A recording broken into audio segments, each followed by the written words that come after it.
Hello everyone and welcome back to TowerGate. It is TowerGate day number 597, 597,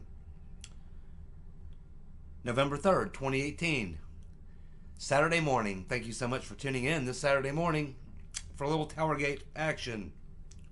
Well, let's see here. What have we got? Well, it appears that Chuck Grassley has referred another fraudulent Kavanaugh Accuser to the Department of Justice. It appears that Ms. Judy Monroe Layton, the one who sent the anonymous letter to Kamala Harris, now admits her claim was entirely false and made up. She did it to get attention. She is in violation of Code 18 U.S.C., making false statements, and also 1505, making false statements to a congressional committee. She's likely going to face a fairly decent fine and probably a little jail time to go along with that. Now, what they're going to do with Kamala Harris, I don't know. Did she know? Did she know? Wasn't it Kamala Harris that spent a couple of days raising all kinds of hell because they wouldn't investigate this? Because no one would take it seriously because it was an anonymous letter? And she was pushing it very hard. I think they need to look into Kamala Harris and find out what she knew about this anonymous letter and this person, Judy Monroe Layton. The fact of the matter is, all the allegations were a hoax, a bunch of crap, and everybody knows it, including Professor Mind Control.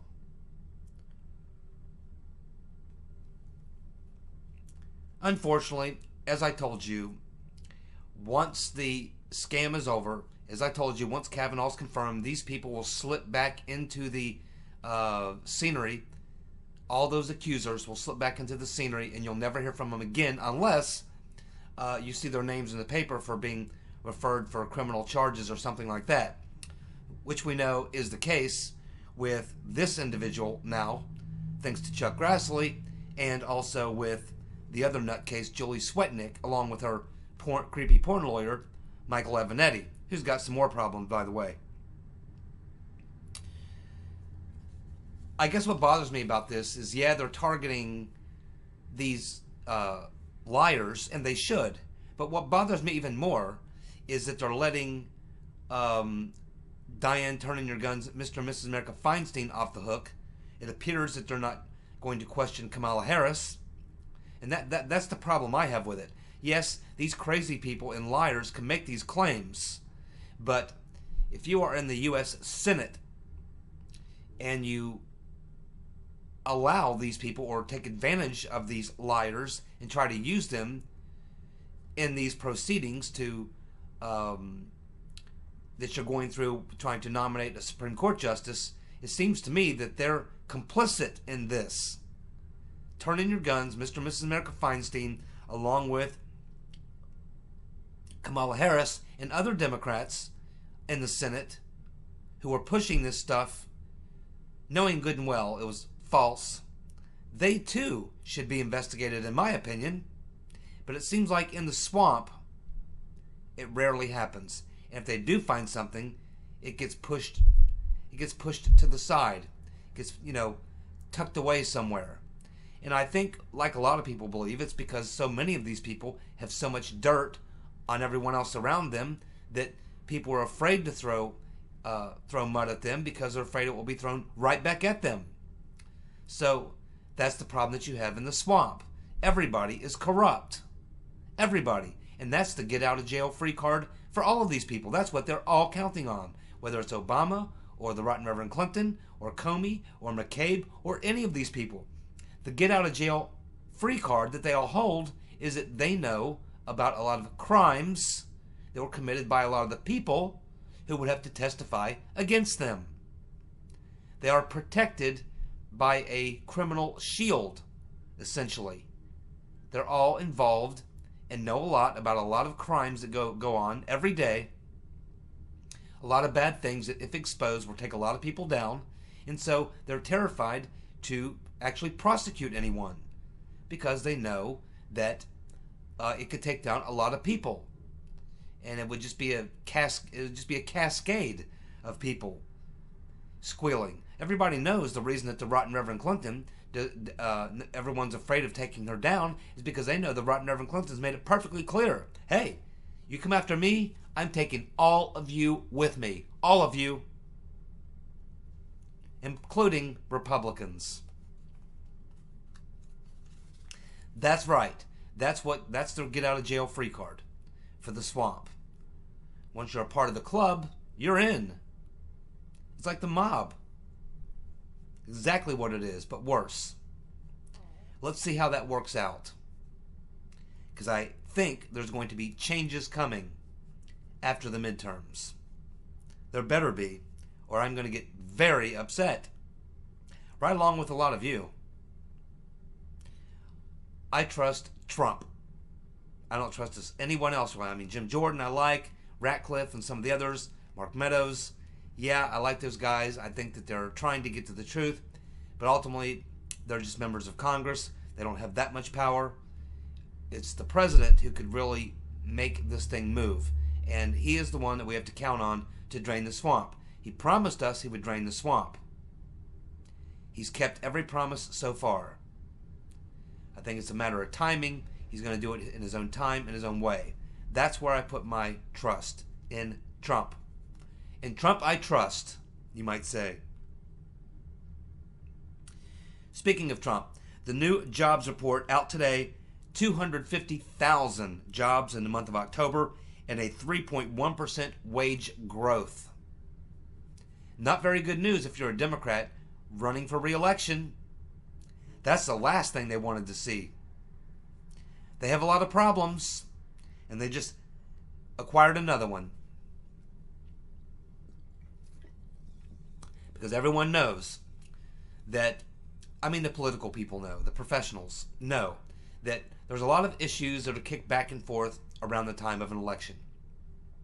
But ultimately, from the oversaturation and everything else that goes on, what most voters think most about when they walk into the voting booth, they think about their own personal economy, their own personal financial situation, their own personal employment situation.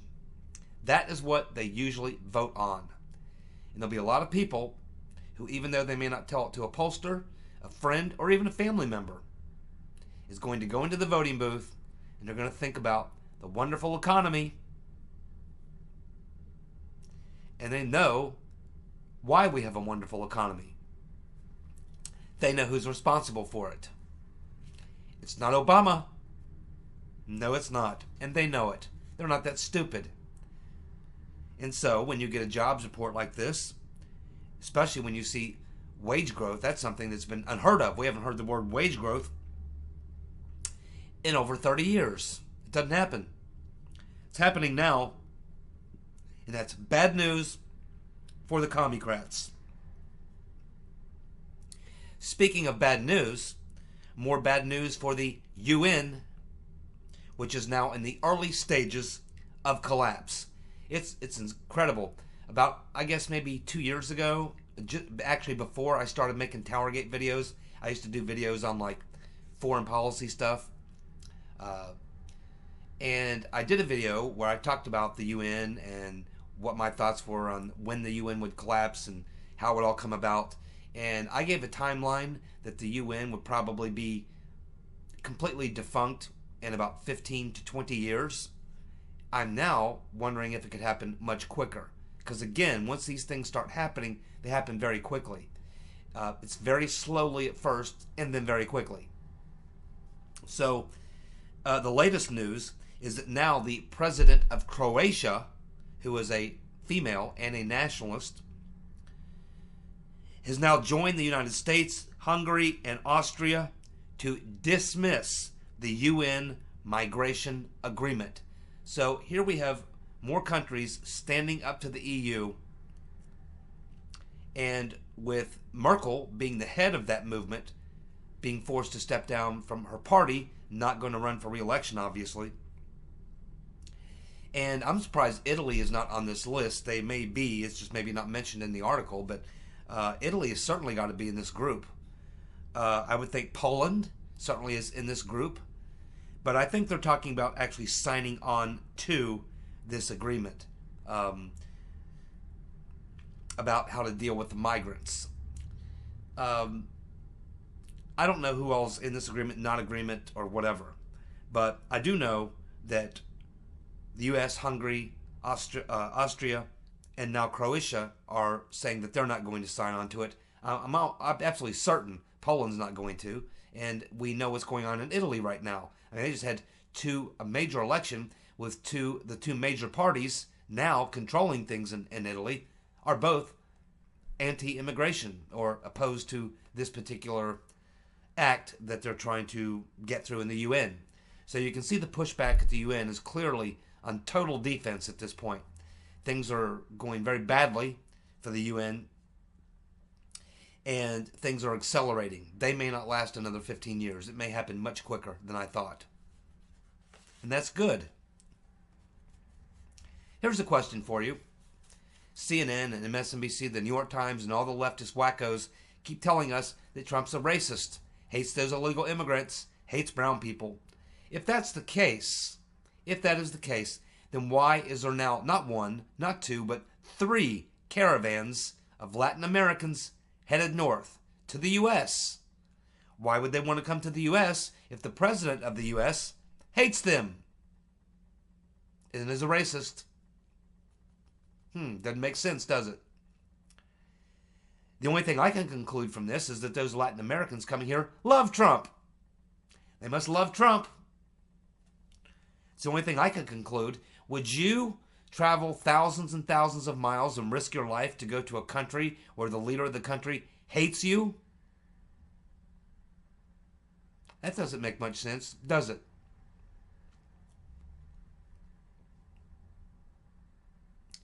Uh-oh.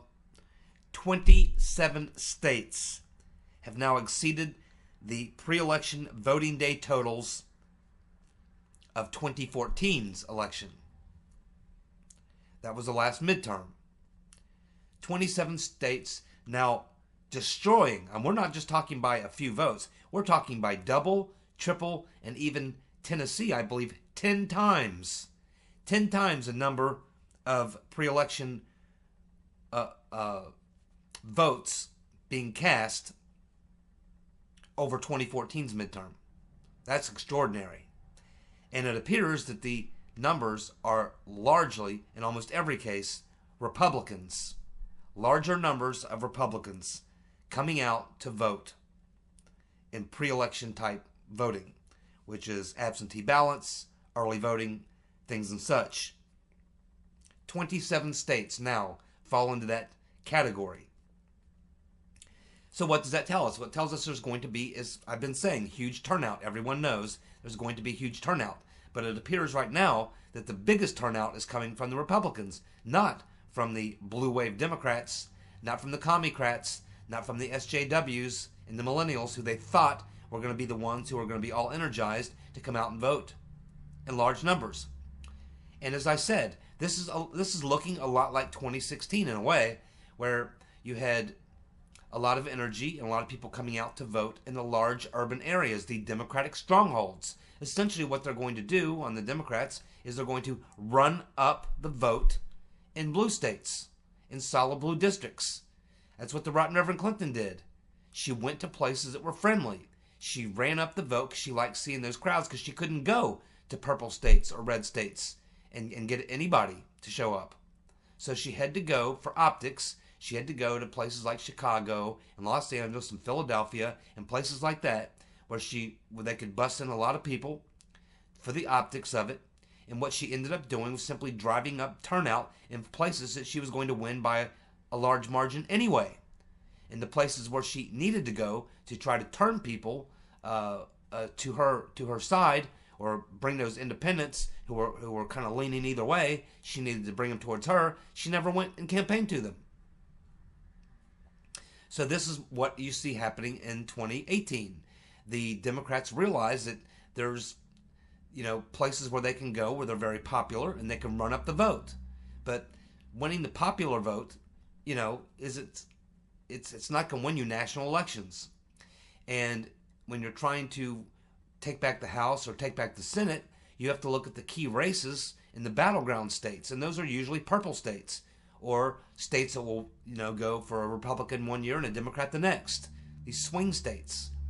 But they're so unpopular in the swing states, and they're in so much trouble in the swing states, that they either don't have the courage to do it, or they don't think it'll work, or whatever.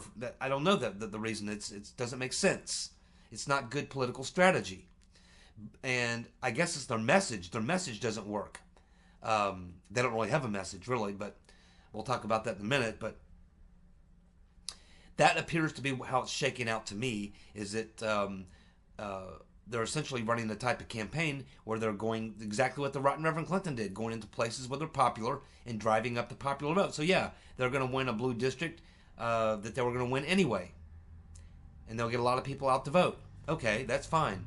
But they need people to come out in these purple states and swing states. And that's where it's not happening. It's not happening for them there. And that's why it's going to be a very sad night for the Commie-crats, and a really good night, I believe, for the Republicans. All on the strength of Trump, by the way. Not because the Republicans are so great. It's because of Trump. And they all know it. CNN and MSNBC and their liberal friends are now preparing voters for the letdown. You don't hear any talk anymore about a blue wave. Question is, are their viewers paying attention? Are they capable of paying attention? Because it appears that the Commie-crats, Democrats, according to the poll, are drinking twice as much as Republicans. They're showing more stress. Drinking twice as much and showing more stress. They're also eating twice as much, getting fatter since Trump was elected. This could be another symptom of Trump derangement syndrome.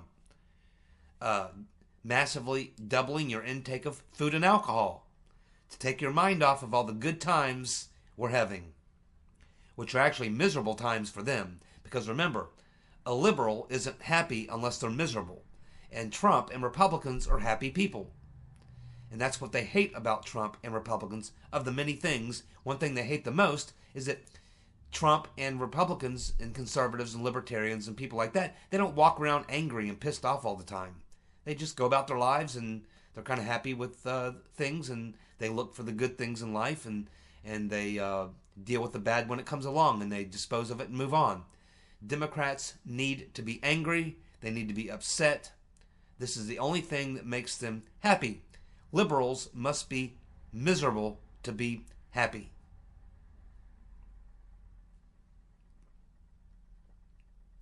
And, we saw an article today, Friday, in the New York Times, where they're talking to one. The story is really about one specific Democratic candidate, but it's talking about the entire picture of Democratic candidates who are not inviting Bill Clinton to campaign for them, and not much with Hillary either.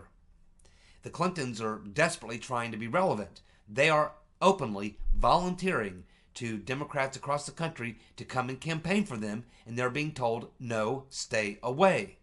Stay away. Even in Arkansas, which is where this story was focusing on, this Democrat politician in Arkansas, thinking, Bill Clinton was the Clintons got their political start in organized crime in Arkansas. Clinton was the attorney general, the governor, and so they were thinking that the Clintons would still have some pull in Arkansas, and this Democrat's needing some help.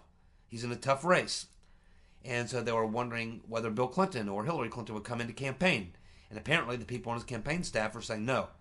The offer's been made, but no, we don't want the Clintons anywhere near here. And that's the story all across the country.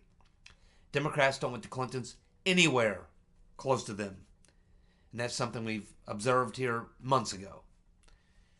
It's just that the New York Times writing this story, where they're talking about it on various liberal networks.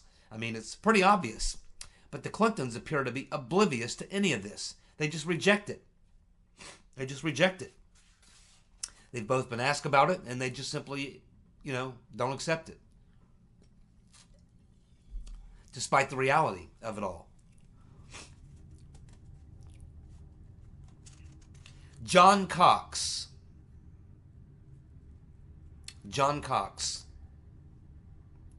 Running for governor of California. Could that be the biggest upset in this election? Well, I'll tell you. As I said about 2 weeks ago, when I was making election predictions, I said I don't think he'll win. I said I think he'll lose, but not by as many points as a lot of people think. He's not going to get blown out. He's going to have a pretty good run at Gavin Newsom, but I do think he will lose. But I also believe that Gavin Newsom is going to be recalled after 2 years because the misery will be just too much to take. And we know that the Californians love recall elections.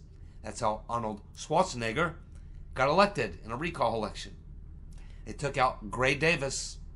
And believe me, Gray Davis was nowhere near as bad as Gavin Newsom is going to be. And the situation in California was nowhere near as bad when Gray Davis was there as it is now. And it will get much worse, much more quickly under Newsom. We know that homelessness in Los Angeles is up 50%. Double. Can you imagine a major city like Los Angeles? Imagine the biggest city in your state having the homeless population double in such a short period of time. And keep in mind, when you're talking about votes, a lot of votes in Los Angeles.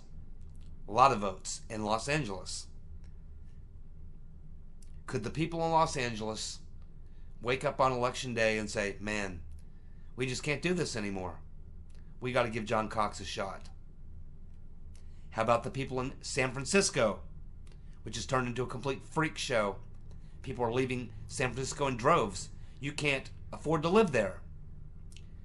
Feces, human feces on the streets. People openly walking around, shooting up heroin. It's a sanctuary city. It's a mess. Absolute mess. I had a friend that was just out there a month ago.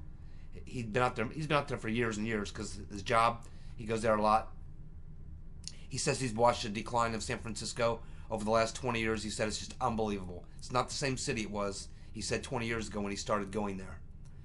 So you have two massive cities in California, Los Angeles and San Francisco, under complete communist rule for quite a long time now. And since that time, things have gotten bad, worse, much worse, much worse, and now practically not even tolerable. It's practically unlivable, unless you're one of the super rich people that live in the gated communities. Everyone else is hating life in Cali. So, with all this in mind, will California shock the nation by electing John Cox as governor over Gavin Newsom? We'll find out. They really should. They really should. Again, I'm not predicting that. I'm predicting it's going to be much closer than people are thinking. But I also predict that there will be a recall election after Newsom wins by a fairly small margin. I'm thinking 5 to 7 points.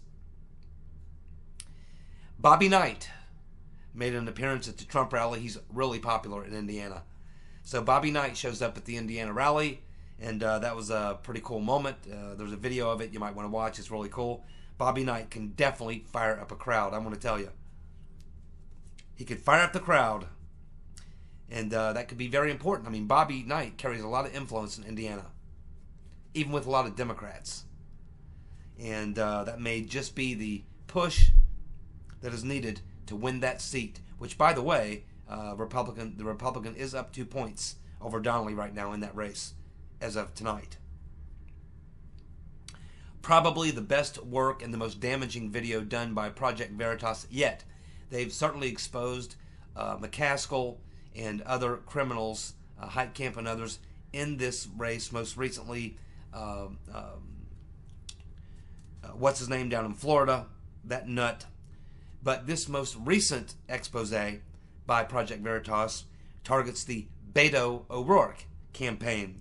And here, they don't just expose duplicitous, corrupt, lying commie-crats. They actually expose criminal activity, which will likely be investigated by the FEC, the Federal Election Commission, and probably even I would think a U.S. attorney in the state of Florida will probably have to look into this. Who is that? I think Pam Bondi may have to look into this, because Project Veritas exposes not just dirty, corrupt, lying politics, but FEC violations and crimes.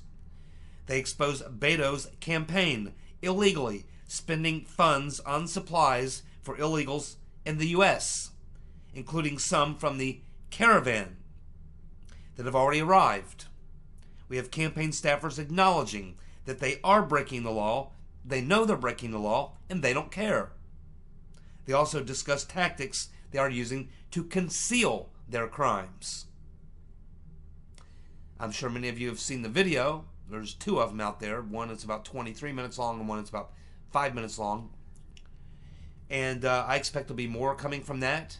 And I would think that this may be the grand finale for Project Veritas. And they may have one more expose coming out on Monday. I don't know. But very, very well done on the part of Project Veritas. They targeted certain specific Senate seats and certain senators, commie-crat senators, and I think this is the best work they've done yet. I mean, I think this surpasses what they did even in 2016, where they were pretty effective. But here in these midterms, they've done a really outstanding job, and this is probably the most shocking expose of all. And they've been pretty shocking up to this point. I think that they've moved in races this close. These are all races which are within 1, 2, 3 points, all within the margin of error. And these expose videos done by Project Veritas can move the voting population easily 1 to 2%, maybe more. So these could definitely have impact and be the thing which helps the race go red instead of blue. Outstanding work by Project Veritas and James O'Keefe. He's doing great work, man, and that's a fairly bombshell. I mean, the one he did down in Florida was pretty bombshell, but this one here, it's really bombshell. I mean, and he actually gets the campaign chair in this one, you know, pretty high up in the campaign. Beto O'Rourke's obviously going to deny that he knows anything about it, but those other people in the campaign, particularly his campaign manager, she could be facing serious criminal, investigation at the very least. We'll keep watching, but I think it's over for Beto anyway. Over for Beto. The lawyer for Joseph Mifsud is now admitting that his client was under the guidance of the FBI. How about that? So all the left-wing media outlets have been telling us for all this time, lying of course, that he was a Russian agent, Russian spy. We all knew that was bullshit, but now we have his own lawyer coming out and saying, nope, Mifsud was actually working under the guidance of the FBI. He stated that he is hiding in Europe, and he's being represented by a powerful London law firm. His lawyer is saying that his client will come out after it's all over. I don't think so. No, I don't think that's how it's going to work. Because before it's all over, Mr. Mifsud is going to have to answer some questions. Because it won't be over until we get his story, his testimony. And it better be the truth. He is going to have to be hauled in, and he's had to testify, right along with Christopher Steele, Mr. Halper, and Mr. Downer, because we will get there in this particular investigation. We will get there. You cannot complete this investigation without getting the testimonies of these individuals. They must be deposed. Christopher Steele has been deposed in civil suits, but not in this particular deal. And they think that they can avoid that. I don't think they can. If Trump does what I think he's going to do, which is to drain the swamp and expose these crimes, these are two key players, too much key players to be able to avoid it. You can't sort this thing out until you get the testimonies of these individuals. And Mifsud would certainly be one of the most important testimonies you can get, because that all started. He is the one that planted the story on Papadopoulos. The most recent statement from Mifsud is that he continues to deny that. But now we have his lawyer saying he was, in fact, under the guidance of the FBI. It's pretty damning. And just that statement by his lawyer opens him up, because it now tells us he was, in fact, working for the FBI. So he has to be part of the investigation. His testimony has to be taken. He must be deposed.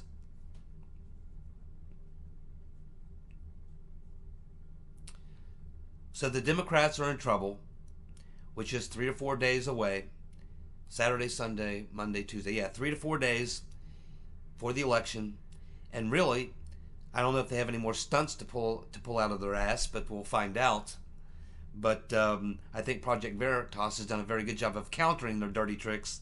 But Project Veritas isn't doing dirty tricks, they're doing good, hard journalism. But the Democrats are pretty much down to not much of a message. I mean, really, what is their message when you look at it? When you look across the country in these races, you look at the rhetoric coming from their friends in the liberal media, what really is the nuts and bolts of their message from where we are right now? Because everything right now is pretty much shifted to the caravan. And you look at what's coming out of the left-wing media and what's coming out of Democrats, essentially, when you boil it all down to the nuts and bolts, the most simplest term you can use to describe what they're running on, it is in fact that Whitey sucks. Whitey sucks. That is the midterm, essentially what they're going to try to close the deal on in the next 3 or 4 days, is to run on Whitey sucks. Which won't make Whitey very happy. And Whitey is the majority in the country. Not a good idea to say the majority of voters in the country suck, but that's essentially what the 2018 midterm message has come down to, now that all the other things have failed. They're left with nothing more that they can say other than, yeah, Trump and his supporters hate those poor brown people coming up from Central America. Whitey sucks. Whitey sucks. That's a failed strategy for a lot of reasons. But let me give you the main reason why Whitey sucks is a bad idea. You see, the people who are pushing Whitey sucks are a bunch of uptight liberals and a bunch of media types in corporate media making 6-figure, 7-figure salaries who never leave their little studios, never leave their private gated communities, never leave their little cocktail parties in their upscale neighborhoods. This is all they know. This is all they see. This is the only people they talk to or even, have any association with. But when you look across the country, across America, what you'll find is that regular folks, normal people of all races, colors, and creeds coexist together every day all across the country. You just come to like where I work.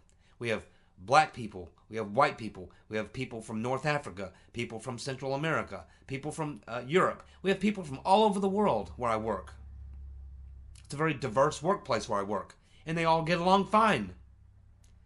They have lunch together, they work together, they play together. You don't see great interracial divisions around the country when you go to workplaces or go to places where people hang out and socialize. You see people of all different colors, creeds, and cultures getting along just fine. Getting along just fine. It's not the reality. It's only in the minds of a bunch of twisted liberals who really are racists. They're trying to project their bigotry and racism on the country. They have these feelings because they're racist and bigots, and so they want to impose that and say that that's what the rest of the country is, when it's actually them. Because the rest of the country gets up together, gets up in the morning, they go to their jobs, they go out at night and they socialize, they work together, they play together, people of all stripes, all colors, all creeds. That's why Whitey sucks, is not going to work in 2018 or ever. Thank you for tuning in. You guys enjoy your Saturday. I'll be back tomorrow with more TowerGate. Bye.